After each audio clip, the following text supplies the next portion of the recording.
Ouais, pour le Nexus 6, ouais, j'ai vu qu'ils sont, eux, ils sont en plein dans un méga crowdfunding là en ce moment. Ils essayent de faire un jeu vidéo. Ouais. Ah, c'est compliqué. Faire un gros jeu vidéo, c'est pas une aventure dans laquelle je me lancerai facilement comme ça. C'est tellement cher de fou de faire un jeu vidéo en fait. En fait, tu fais un jeu vidéo, si tu récoltes pas plusieurs millions, tu vas nulle part quoi. Ou alors il faut faire vraiment un jeu narratif.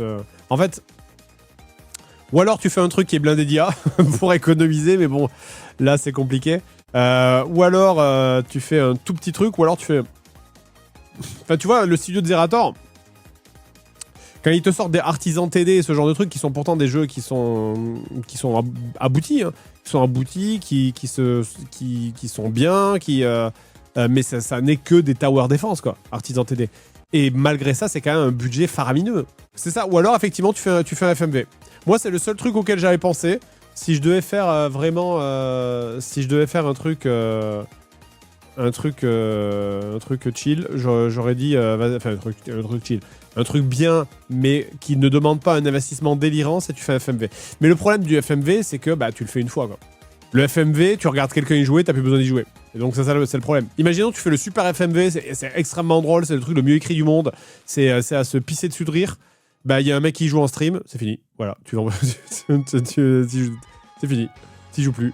Mais tout ça pour dire que faire un jeu, ça coûte vraiment extrêmement cher. C'est d'autant plus extrêmement cher que si tu fais un jeu maintenant, même si ton budget il est ridiculement petit et que tu le fais avec toute la passion et la bonne foi du monde, les gens ils vont naturellement te comparer avec les autres jeux. On va dire, tu arrives avec ton jeu un peu en 3D, personnage en 3D qui évolue dans un univers un peu open world, on va te dire c'est moins bien fait que Genshin Impact, ou c'est moins bien fait que Expedition 33, ou c'est moins bien fait que... Enfin, c'est ça. Et si ton jeu il vaut plus de 20 balles, on va dire ouais, ton jeu c'est quand même moins bien fait que Silksong, hein, et Silksong il coûte 20 balles. Non, actuellement, et je dis ça, j'en suis pas fier, mais la méta du jeu vidéo, c'est de faire des jeux pour influenceurs. C'est de faire des jeux... tu fais des jeux pour Twitch. C'est con, hein, mais c'est ça qui marche. Tu fais Lethal Company, voilà. Lethal Company, c'est un jeu c'est un jeu fait pour des streamers. Tu fais des jeux pour des streamers en espérant que des streamers le repèrent. Ce qui marche, ça porte un nom d'ailleurs. C'est la méta actuelle, c'est le... Ah, j'ai vu un dev en parler il y a pas très longtemps. C'est le goofy un peu, c'est le goofy entre amis quoi. Le friendslop, ouais c'est ça, c'est du friendslop, c'est exactement. C'est ça, c'est en gros, c'est un jeu entre amis où tu fais un peu n'importe quoi. Donc, tu fais un jeu multi à 4, entre ce soit 4 joueurs minimum. Pas besoin que ce soit très beau. Il faut juste que ce soit un peu rigolo et que ça fasse « Oh, je te tape avec un godemiche et oh non, je suis tombé dans la rivière et je glisse super loin. Oh !» C'est ça, typiquement ça. C'est ça, hein, c'est les jeux du lundi, c'est ce qui marche. C'est ce qui marche parce que du coup, les streamers y jouent, parce que c'est rigolo à faire à plusieurs. Du coup, les gens le voient. Donc, t'as une pub monstrueuse, complètement gratuite. Et c'est comme ça que tu vends tes trucs, quoi. Vision très réductrice. Et je tords. Après, il y a des contre-exemples. Oui, mais évidemment, il y a Ark Riders, il y a FIFA. Oui, mais évidemment qu'il y a des contre-exemples. Je dis pas que quand je dis ce qui marche parmi les petits jeux indés qui veulent percer. En fait, si jamais t'es en mode genre je suis un petit dev, j'ai pas beaucoup d'argent, j'ai pas beaucoup de temps et je veux que mon jeu il ait une chance de vraiment marcher fort, c'est la méta qui marche. Mais tu penses qu'Ark Riders ne va pas durer dans le temps? Bien sûr que non. Mais évidemment. Ark Riders dans 3 mois, plus personne n'en parle. Mais c'est sûr. Mais Enfin, je veux dire, la question ne se pose même pas en fait. Ark Riders est incroyable. Mais j'ai pas dit que le jeu était mauvais. J'ai juste dit que Ark Riders, dans 3 mois, plus personne n'y joue. Parce que, en fait, Ark Riders, c'est un jeu PVP. Donc, qu'est-ce qui va se passer? La commu qui est dessus va devenir de plus en plus forte. Donc, les joueurs qui sont dessus vont devenir de plus en plus balèzes. Ils vont commencer à chasser les gens qui sont le level. Et du coup, c'est les gens qui sont le level vont quitter le jeu parce qu'ils en auront marre de se faire casser la gueule. Et il ne va rester que le top des joueurs PVP qui vont se barrer parce qu'il n'y aura plus personne à tuer. Mais c'est toujours comme ça en fait. Les gens ils jouent toujours à Tarkov. Bah oui, mais est-ce que Tarkov, Tarkov n'a pas explosé comme Ark Riders en fait? Et c'est toujours pareil, quand je dis que Ark Riders, plus personne n'en parle, ça ne veut pas dire que Ark Riders aura 0 joueur dans un mois ou 2. Ça veut juste dire que il aura perdu 90% de ses joueurs. Tarkov, bah c'est super niche Tarkov. Et c'est là la différence avec Helldivers. C'est que Helldivers, c'est coopératif. C'est full PvE. C'est pour ça que le jeu est dur. Parce que aussi ils font des mises à jour fréquentes. Parce que ça répond à un truc. Parce qu'il est très très beau aussi, accessoirement. Il est très très beau. La musique est exceptionnelle. Il y a une vraie ambiance différente. Enfin, le jeu le jeu est vraiment très très cool sur son principe. Et surtout, c'est que Helldivers, après, c'est cyclique. Helldivers, c'est comme tous les jeux. Hein.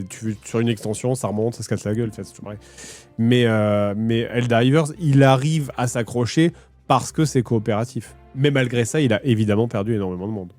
Comme tous les jeux en multi. Parce que les jeux en multi se chassent mutuellement, en fait. Tarkov, c'est très hermétique quand tu commences aussi, même s'ils ont mis un mini tuto maintenant. Oui, non, mais bien sûr, mais Tarkov, c'est un jeu de niche. Mais après, la niche peut être énorme. Quand je dis que c'est un jeu de niche, ça veut pas dire un jeu avec beaucoup de joueurs. Star Citizen est un jeu de niche. C'est l'exemple parfait. Pourtant, il y a 2 millions de joueurs. Hein. Mais Star Citizen, c'est complètement un jeu de niche. Ne faites pas l'erreur de croire qu'un jeu est mort parce que vos influenceurs préférés n'y jouent plus. Mais je ne dis pas le contraire. Je n'ai jamais dit le contraire. Ne sois pas vexé, on dirait que j'ai insulté ta mère là. Je dis juste que Ark Riders, dans 2 mois, aura perdu 90% de ses joueurs. Comme tous les jeux en fait. Comme tous les jeux multi. Dune Awakening, là, qui est sorti il y a quelques mois, bah il a perdu 80-90% de ses joueurs quoi. C'est normal quoi. Tu joues, tu fais le tour de la boucle de gameplay, bon bah non, tu t'arrêtes. Hein. De toute façon, c'est une vraie vidéo que presque j'hésitais à faire, c'est sur les MMO en fait, c'est l'ère des MMO, elle est enfin c'est compliqué de dire est-ce que l'ère des MMO est terminée, mais c'est-à-dire que tu as tellement de choix, il y a tellement d'offres et la consommation du jeu vidéo maintenant, elle est tellement différente en fait. L'ère des bons MMO, non, mais je pense que c'est aussi les gens, ils sont vachement plus en fait, c'est que les gens attendent d'un MMO qui sorte maintenant en 2025 d'avoir autant de contenu qu'un MMO qui a 20 ans derrière lui. Tu sors un MMO là maintenant, de genre New World, au pif. New World, le jeu il est sorti, les gens ils ont fait putain, c'est tout, y a que ça. Les gens ils s'attendent à voir un MMO sortir maintenant là en 2025 et d'être aussi riche que World of Warcraft avec ses 18 extensions. Depuis et genre c'est 500 mecs qui bossent dessus depuis 20 ans. C'est impossible. C'était des social hubs, les MMO, ce n'est plus le cas car on a tous des réseaux maintenant, c'est hyper connecté. C'est vrai. Ça, c'est vrai, effectivement. C'est vrai que les premiers MMO, la première génération de MMO est arrivée avant les réseaux sociaux. Et donc, forcément, effectivement, les réseaux sociaux existants, on n'a pas forcément besoin d'avoir des MMO. On n'a plus le même besoin d'avoir des MMO, tu vois. Moi, c'est vrai que des fois, je me connectais sur World of Warcraft, je discutais avec les gens, je jouais pas. Ou alors, j'allais ramasser des fleurs, ou je craftais, ou juste... franchement, même je restais dans l'auberge et je discutais avec les gens de la guilde, et puis... et voilà. Mais là, c'est vrai que maintenant, dans un monde où t'as Discord, où t'as Twitter, où t'as tous ces trucs-là, Snapchat, machin, etc., il n'y a plus le même besoin, en fait. Parce que du coup, c'est vrai que même le MMO devient un frein à l'objectif, en fait. Si l'objectif, c'est de discuter, si ton objectif, c'est de créer du lien social, le MMO et le fait qu'il y ait vraiment un objet, que ça soit pas juste, j'écris un message, le message est envoyé, mais que t'aies vraiment un truc avec un jeu, un machin, des choses à faire au milieu, ça devient quasiment un obstacle à ton objectif de faire du social, en fait. En plus, les MMO, maintenant, favorisent de jouer seul dans son coin. Bah, oui. Non, et puis même, au-delà de ça, c'est que les gens, on est plus dans une mode... Au niveau des jeux multi, là, actuellement, on est plus dans une mode des parties rapides. Tu le vois, Ark Riders, typiquement, le jeu, il a tant marché. Pourquoi aussi? Parce que, justement, il y a ce truc de...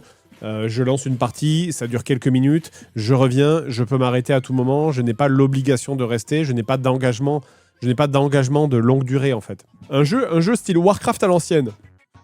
Enfin, Warcraft. Wow. World of Warcraft à l'ancienne. Où là, tu dois te connecter, faire un raid. Et genre on te dit, soit là à 20h, le raid il part à 20h30, et t'es là jusqu'à minuit, et tu vas faire ça tous les soirs de ta putain de semaine. Qui fait ça encore? Vraiment, qui fait ça? Il y en a, je suis sûr qu'il y en a encore qui le font. Ça doit être je pense que c'est des gens qui sont plus que trentenaires, tu vois. Parce que qui a du temps pour faire ça, en fait? Les gens font quoi de plus maintenant par rapport à 2005? Bah, tout est vachement plus rapide, hein.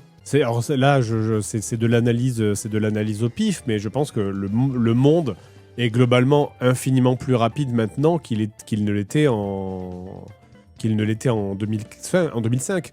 Et aussi, les gens ont beaucoup moins d'attention, en fait. Plus rapide veut dire que tu passes plus vite à autre chose, t'as pas le temps. Rester 4 heures focus sur un truc, ça te fait chier, quoi, en fait. Ça te fait chier. Maintenant, les gens, tu vois, c'est la mode du scroll, que ce soit dans les réseaux sociaux, ou passer vite d'un truc à l'autre, de swiper sur Mythic ou de scroller sur Twitter. Tout ça, c'est des choses qui contribuent à te faire accélérer dans ta vie de tout le monde. Même tu regardes un truc à la con, mais c'est juste au niveau de la manière dont on parle.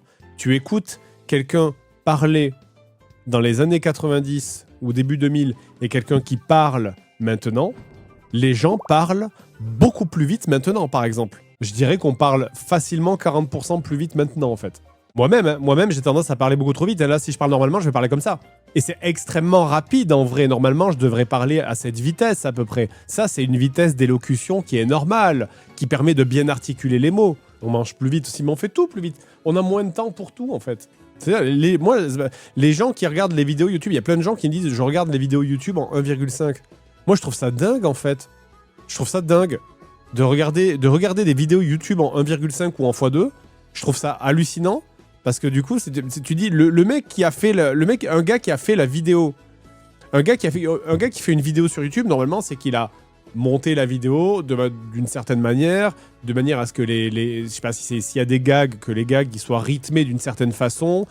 S'il y a une élocution ou s'il y a des silences, que les silences signifient quelque chose. Quand tu regardes quelque chose en x2, ça veut dire que tu n'es plus intéressé par ce que tu regardes, tu es intéressé par l'information contenue dans ce que tu regardes et uniquement l'information, en fait. Et je trouve que tu te dénatures énormément de choses en faisant ça. Pour les documentaires, ça qu'arrive et je suis pas d'accord. Parce que du coup, t'as pas le temps de digérer, en fait. T'as pas le temps de digérer ce que t'entends.